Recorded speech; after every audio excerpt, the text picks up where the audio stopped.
Que 2 Corintios 10, los versos del 3 al 5. Pues aunque estamos en la carne, no militamos según la carne. Porque las armas de nuestra milicia no son carnales, sino poderosos en Dios para la destrucción de fortalezas, derribando argumentos y toda altivez que se levanta contra el conocimiento de Dios, y llevando cautivo todo pensamiento a la obediencia a Cristo.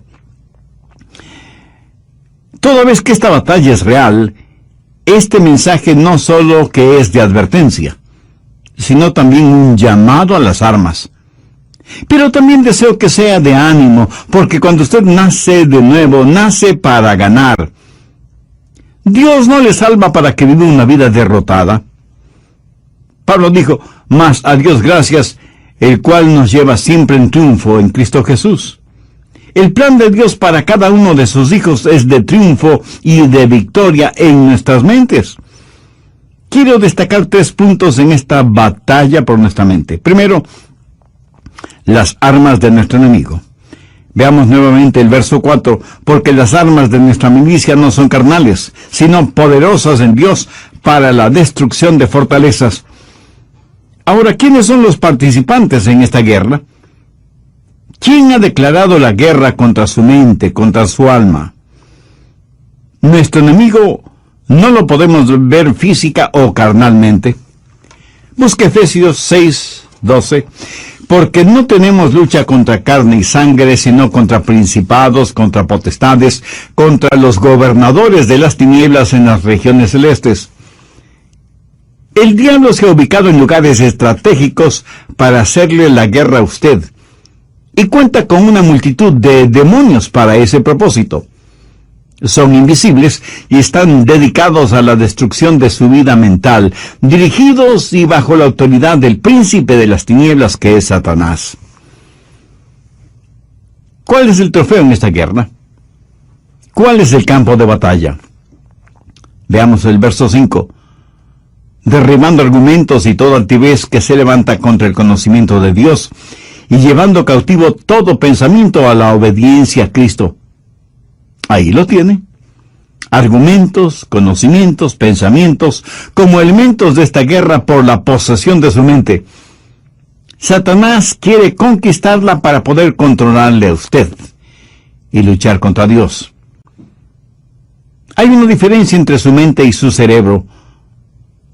Los psicólogos del comportamiento no reconocen esa diferencia, pero la Biblia ve esa diferencia en forma muy clara. Su mente no es la que piensa, sino su cerebro, y la relación entre mente y cerebro es la misma que existe entre un guitarrista y su guitarra. El guitarrista utiliza la guitarra para expresarse por medio de la música. Hay una diferencia entre mente y la materia gris de su cerebro. Mente y cerebro son 2 cosas separadas. Y tengo que reconocer, para efectos de la ilustración, que aunque todos tenemos guitarritas, algunos tienen mejores guitarras que otros. Quiero decir, tienen mejores cerebros que otros. Ahora escúcheme atentamente. Cuando usted se salva, tiene la mente de Cristo. No significa que su capacidad mental será extraordinaria, sino que tendrá la capacidad de pensar utilizando el cerebro que tiene. El diablo quiere su mente.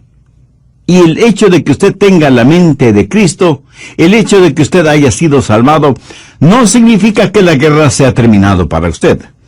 Recuerde que Pablo está escribiendo a los hermanos en la iglesia de Corinto. Sin embargo, el apóstol tiene preocupación espiritual por ellos. Veamos 2 Corintios 11:3. Pero temo que como la serpiente con su astucia engañó a Eva, vuestros sentidos sean de alguna manera extraviados de la sincera fidelidad a Cristo. ¿Qué es lo que está diciendo el apóstol Pablo? Está diciendo que él siente temor de que, así como el diablo en forma sutil engañó a Eva, las mentes de ellos puedan ser corrompidas por Satanás y abandonen la sincera y pura devoción que deben tener a Cristo. El diablo pues quiere corromper su mente y tratará de evitar por todos los medios posibles el que usted tenga la mente de Cristo. Y Pablo está tratando a los hermanos en Corinto como si fueran sus hijos. Mire lo que dice en el verso 2 del capítulo 11, segunda de Corintios. Porque os celo con celo de Dios, pues os he desposado con un solo esposo, para presentaros como una virgen pura a Cristo. Ahora, ¿qué significa esto de celo de Dios? Usted sabe, los celos pueden ser buenos o malos. Hay un celo que puede destruir, y hay un celo que protege a aquellos que amamos. Los esposos, por ejemplo, deben ser celosos de tener una devoción pura por su esposa, por sus hijos. Y lo mismo es con las esposas en su devoción hacia su esposo e hijos. El celo protector mutuo es necesario dentro del hogar. Un padre amoroso quiere llevar hasta el altar matrimonial a su hija y entregársela al novio como una virgen pura. El problema en la actualidad es que hay tantos padres que no entienden que su trabajo, su responsabilidad es criar hijas piadosas para entregarlas vírgenes en el altar matrimonial. Ese debe ser el propósito de un padre genuinamente cristiano. Pablo usa esa analogía para decir que los hermanos en Corinto eran sus hijos espirituales, eran la novia de Cristo, y que no quería que fueran engañados y corrompidos en sus mentes. Prácticamente les está diciendo, cuando les presenten las bodas del Cordero, quiero que sean como una virgen casta y pura para el Señor.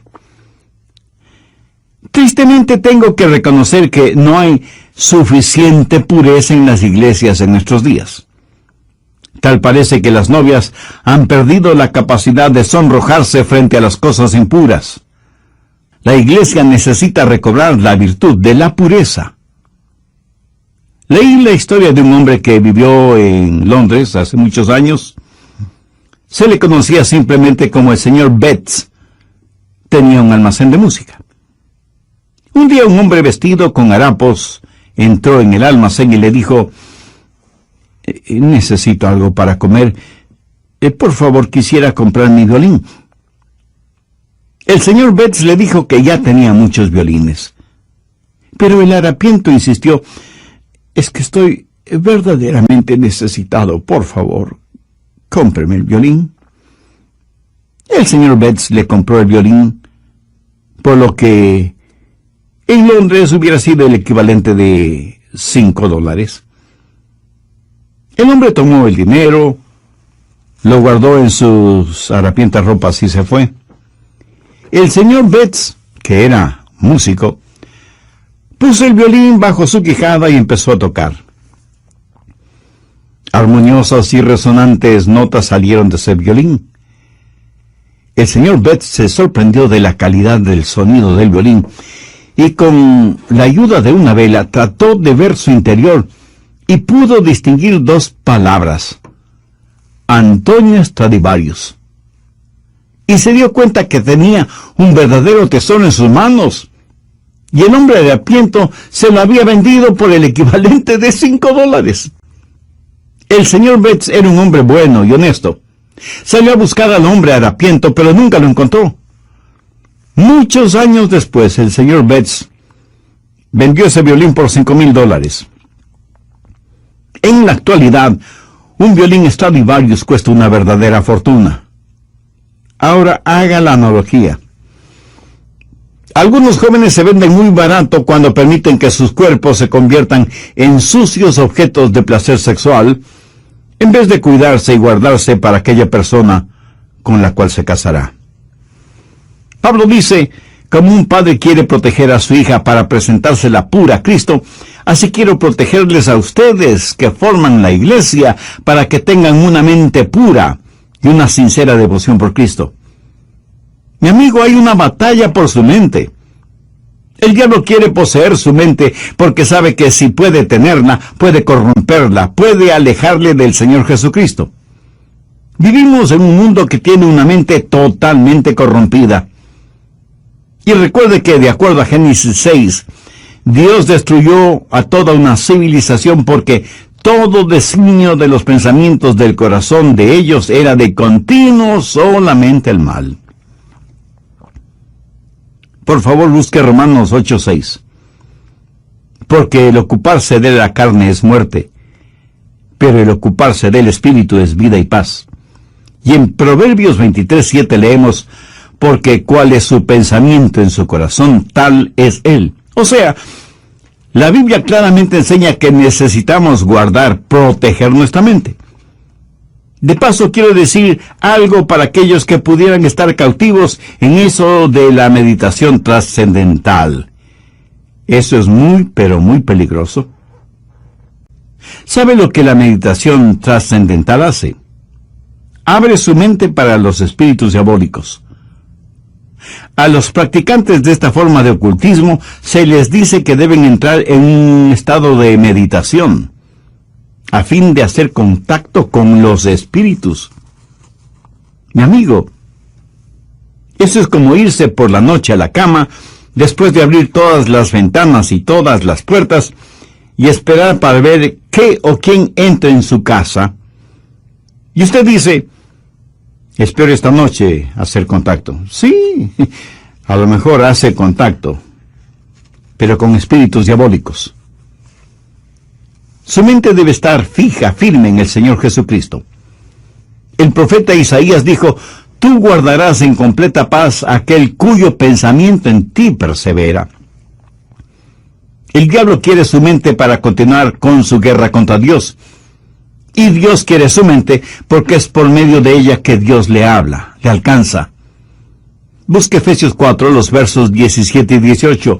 Recuerde que Pablo escribió esta carta a los hermanos creyentes y les dice, esto pues digo y requiero en el Señor, que ya no andéis como los otros gentiles, que andan en la vanidad de su mente, teniendo el entendimiento entenebrecido, ajenos a la vida de Dios, por la ignorancia que en ellos hay, por la dureza de su corazón.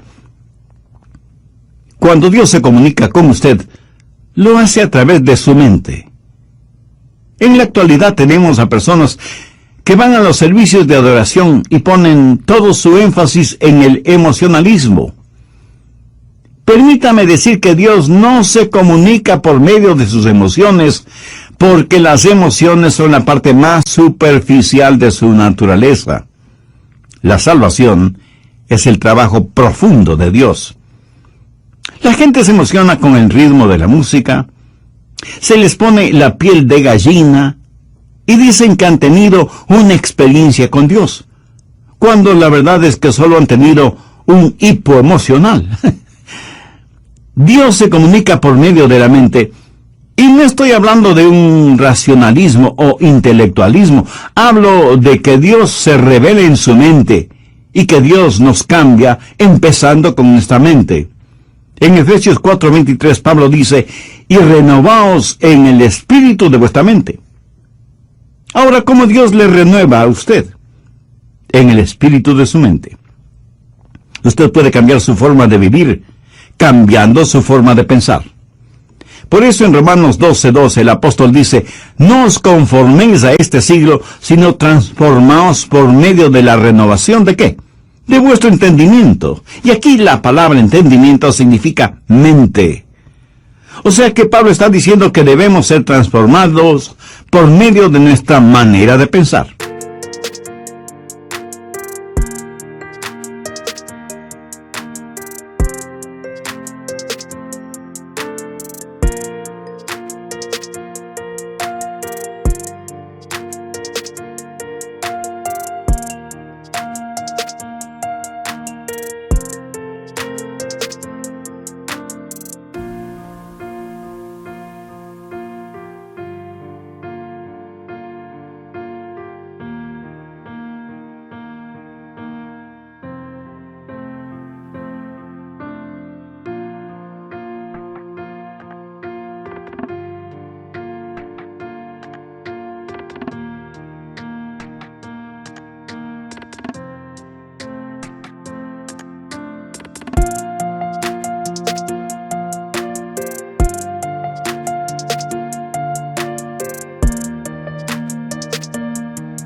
Dios se comunica con usted por medio de su mente. Dios le cambia por medio de su mente. Y Dios le controla por medio de su mente. Recuerde lo que dice Romanos 8:6. Porque el ocuparse de la carne es muerte, pero el ocuparse del Espíritu es vida y paz. Dios nos controla cuando le permitimos que controle nuestra mente. Y eso es exactamente lo que quiere hacer Satanás, controlar nuestra mente para poder controlarnos a nosotros. Por lo tanto, la batalla por nuestra mente es real. Segundo, la debilidad de nuestra carne. Y es muy importante el entender esto. En nuestra propia carne, todos somos débiles. 2 Corintios 10:3 dice, pues aunque andamos en la carne, no militamos según la carne. En otras palabras, su carne, o sea, su estado natural, de ninguna manera tiene lo que se requiere para tener un proceso mental correcto.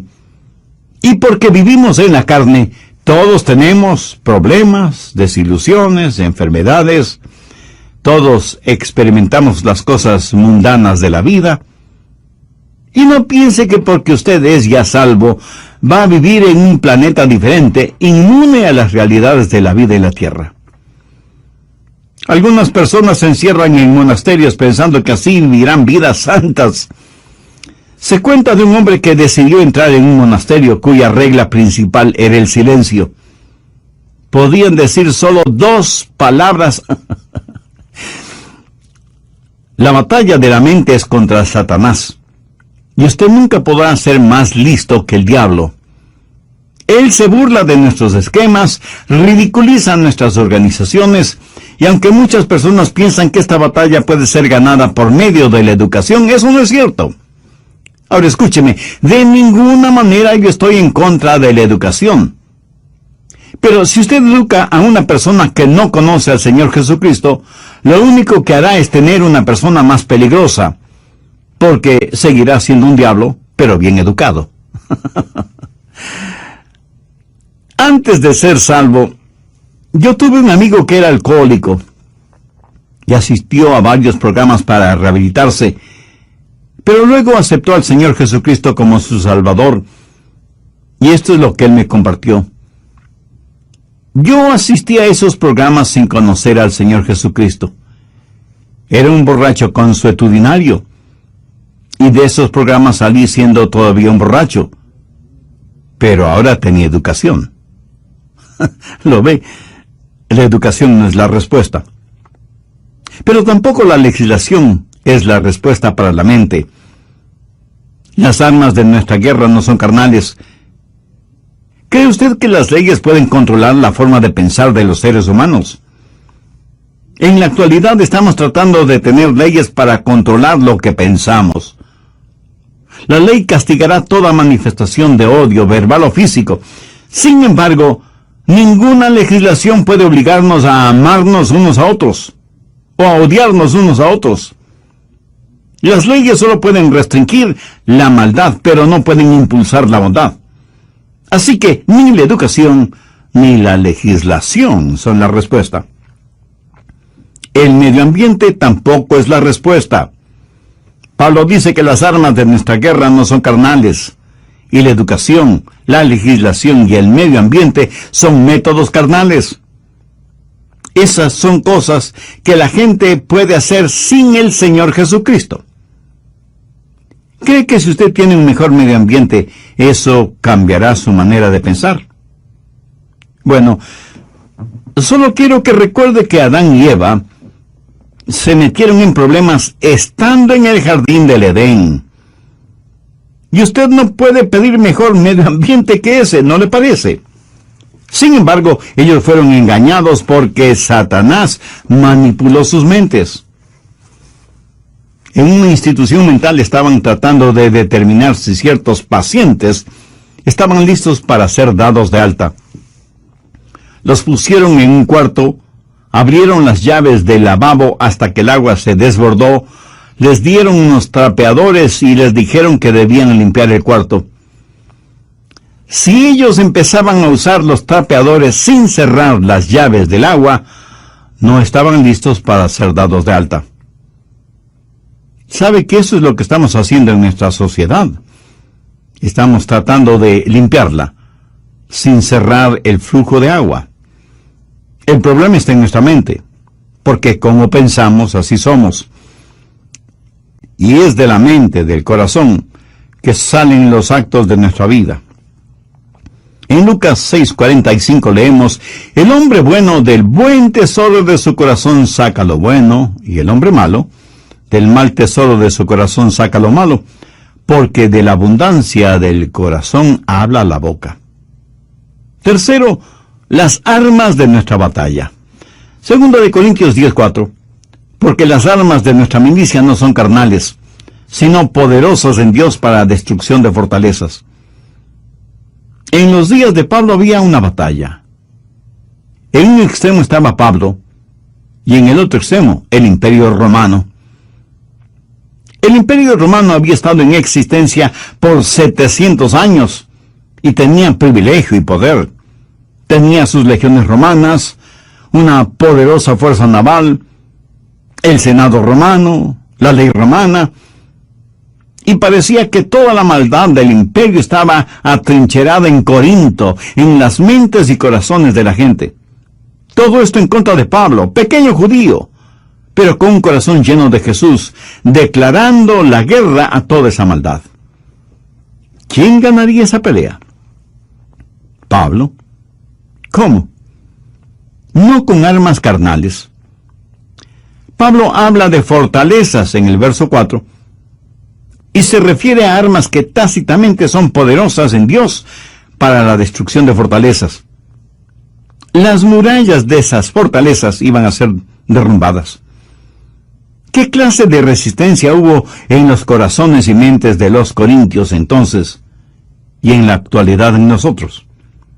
Arrogancia, ignorancia, desesperación. Todas estas son fortalezas de maldad. Y dentro de cada fortaleza, los demonios trabajan en la mente en forma muy organizada, movilizando los ejércitos infernales para hacer más fuerte la resistencia. Sin embargo, Pablo dice que esas murallas se desmoronarán. Y en el verso 5 menciona cosas muy importantes, derribando argumentos y toda altivez que se levanta contra el conocimiento de Dios, y llevando cautivo todo pensamiento a la obediencia a Cristo. Aquí está esa fortaleza con sus altas torres, y Pablo penetrará esa fortaleza para alcanzar a quienes están adentro. Pero durante ese proceso, Pablo dice que tendrá que destruir esa fortaleza. Ahora, ¿de qué está hablando el apóstol? No está hablando de inteligencia, sino de intelectualismo, de sofisticación mental. Pablo sabe que dentro de esas fortalezas hay personas que están cautivas, y él iba a capturar a esos cautivos para traer todo pensamiento cautivo que estaba secuestrado por Satanás a la libertad de la obediencia a Cristo. Y él no iba a pelear confiando en su fortaleza física, que no la tenía, ni en armas carnales convencionales, que son inefectivas en esta clase de guerra, sino que declara: porque las armas de nuestra milicia no son carnales, sino poderosas en Dios para la destrucción de fortalezas. Pablo dice, las armas de nuestra milicia. ¿Y cuáles son esas armas? En primer lugar, la soberanía de su comandante. Mire lo que dice en el verso 7. Miráis las cosas según la apariencia. Si alguno está persuadido de sí mismo que es de Cristo, esto también piense de sí mismo, que como Él es de Cristo, así también nosotros somos de Cristo. En otras palabras, Pablo dice que pertenecemos a Cristo. Él es nuestro comandante supremo. En Potsdam, durante la guerra, los japoneses le dijeron a Inglaterra y a los Estados Unidos que no se rendirían. Los aliados le dijeron a Japón: si no se rinden, les eliminaremos, les haremos desaparecer, iremos contra ustedes con fuerza devastadora. Los japoneses dijeron: pelearemos contra ustedes.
las fuerzas aliadas bombardearon Hiroshima y Nagasaki con las primeras bombas atómicas utilizadas en la guerra.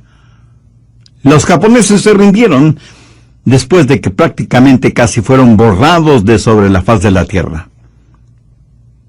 Satanás ha estado tratando de hacer hasta lo imposible para ganar esta guerra que tiene contra Dios. Cuando el Señor Jesucristo murió en el Calvario, fue como si hubiera dejado caer una bomba atómica sobre el diablo. Jesús dijo: ahora es el juicio de este mundo, ahora el príncipe de este siglo será echado afuera. Pero Jesús no solo es nuestro comandante supremo, sino que en segundo lugar tenemos su autoridad para hacer aquello que nos ha mandado hacer. En el verso 8 Pablo dice: porque aunque me gloría algo más todavía de vuestra autoridad, la cual el Señor nos dio para edificación y no para vuestra destrucción, no me avergonzaré. Aquí el apóstol está hablando de autoridad. ¿Pero qué es autoridad? Es el derecho legal de actuar en representación de otra persona. Jesús, quien ganó la guerra, nos ha dado ese poder legal. David, con su pequeña onda, y Dios, se enfrentó al gigante Goliat y lo mató. Yo, francamente, preferiría tener una pequeña onda y la ayuda de Dios que la espada de Goliat sin Dios. Jesús nos da esa autoridad. Anote al margen Lucas 10, los versos 19 y 20, que registran las siguientes palabras del Señor Jesús. Y aquí os doy potestad de hollar serpientes y escorpiones, y sobre toda fuerza del enemigo, y nada os dañará. Pero no os regocijéis de que los espíritus se os sujeten, sino regocijaos de que vuestros nombres están escritos en los cielos. Jesús dice que como hijos suyos tenemos poder, tenemos autoridad sobre todas las huestes diabólicas, pero que no debemos envanecernos ni regocijarnos por eso. No debemos ser orgullosos de tener esa autoridad, sino que nuestro gozo verdadero debe ser el saber que nuestros nombres están escritos en los cielos. Escúcheme, no es cuánto sabe usted sobre el diablo lo que le libera. Es su conocimiento del Señor Jesucristo lo que le dará la verdadera libertad. No hemos sido llamados a ser creyentes cazadores de fantasmas espirituales. La Biblia dice que debemos resistir al diablo, no que debemos cazarle. Así que no solo tenemos que entender, en primer lugar, que tenemos un soberano que es nuestro comandante, y en segundo lugar, que tenemos su autoridad para llevar a cabo sus órdenes, y en tercer lugar, que hay la certeza de nuestro valor, de nuestro coraje, de nuestra osadía espiritual. Veamos una vez más 2 Corintios 10, los versos del 8 al 11. Porque aunque me gloríe algo más todavía de vuestra autoridad, la cual el Señor nos dio para edificación y no para vuestra destrucción, no me avergonzaré, para que no parezca como que os quiero amedrentar por cartas. Porque a la verdad, dicen, las cartas son duras y fuertes, mas la presencia corporal débil y la palabra menospreciable. Eso tenga en cuenta tal persona, que así como somos en la palabra por cartas, estando ausentes, lo seremos también en hecho, estando presentes. ¿Qué motivó a Pablo a escribir estas palabras? Bien, veamos brevemente el trasfondo del asunto. Algunas personas decían que Pablo siempre estaba escribiendo cartas duras y fuertes, pero que cuando él estaba presente, tenía más bien un carácter débil. Decían, el león no es tan feroz como lo pintan. Y Pablo tiene que asegurarles que tanto como era fuerte y duro en sus cartas, lo mismo sería en forma personal, cuando estuviera entre ellos. Pero les dice algo más, que pertenecía a Cristo, y que Cristo había ya ganado las batallas por él, que Cristo mismo le había dado autoridad, y que debido a esas circunstancias tenía el valor y el poder para ganar esta batalla de la mente. Por favor, escúcheme con atención. Lo que usted piense, eso es lo que será. Chuck Swindoll está en lo correcto cuando afirma que la actitud de una persona lo es todo. Una vez que usted ha recuperado la fortaleza de su mente, necesita de inmediato protegerla, resguardarla. En Proverbios 4:23 leemos: sobre toda cosa guardada, guarda tu corazón, porque de él mana la vida. En los aeropuertos de las más grandes ciudades metropolitanas del mundo, las medidas de seguridad son realmente impresionantes. Sensibles detectores metálicos avisan al personal correspondiente si usted tiene en sus bolsillos llaves, monedas o cualquier otro objeto metálico. Detectan anillos, aretes, collares, pulseras, relojes. Y en la actualidad las cámaras de rayos X pueden ver la totalidad del cuerpo humano, por si alguien trata de llevar oculto entre su ropa íntima algún objeto o sustancias prohibidos. A veces pienso que sería formidable el tener esos sofisticados detectores a la entrada de las iglesias para detectar el pecado. Pero si tal cosa fuera posible, estoy seguro que nadie quisiera entrar en las iglesias, ni siquiera sus pastores. En Filipenses 4:8 Pablo dice: por lo demás, hermanos, todo lo que es verdadero, todo lo honesto, todo lo justo, todo lo puro, todo lo amable, todo lo que es de buen nombre, si hay virtud alguna, si algo digno de alabanza, en esto pensad. Dios nos hizo de tal manera para que no podamos pensar en dos cosas distintas al mismo tiempo. Permítame explicar de esto. Si usted está pensando en algo que es bueno y correcto, de ninguna manera puede pensar al mismo tiempo en algo malo e incorrecto. Y usted no tiene que ser inteligentísimo para ver la lógica de esta declaración. Y aunque ya lo he mencionado varias veces, usted es lo que piensa. Proverbios 23:7 dice: porque cuál es su pensamiento en su corazón, tal es él. Proteja su mente. Tenga al Señor Jesús como el punto central de su mente. No permita que el diablo le robe la devoción de su corazón puro hacia el Señor Jesucristo. Viva permanentemente enamorado de Jesús y jamás se avergüence de confesar su amor por Él. ¿Se avergüenza usted de confesar su amor, de declarar su amor por la persona que verdaderamente ama? Estoy seguro que no. Cuando sus pensamientos, su corazón están enfocados, centralizados en el Señor Jesucristo, ya no habrá espacio para pensamientos sucios, lujuriosos, malvados, orgullosos, pervertidos, que constantemente nos bombardean. Y si alguien me pregunta: Pastor Rogers, ¿cómo empiezo todo ese proceso? Bueno, gracias por su honesta pregunta.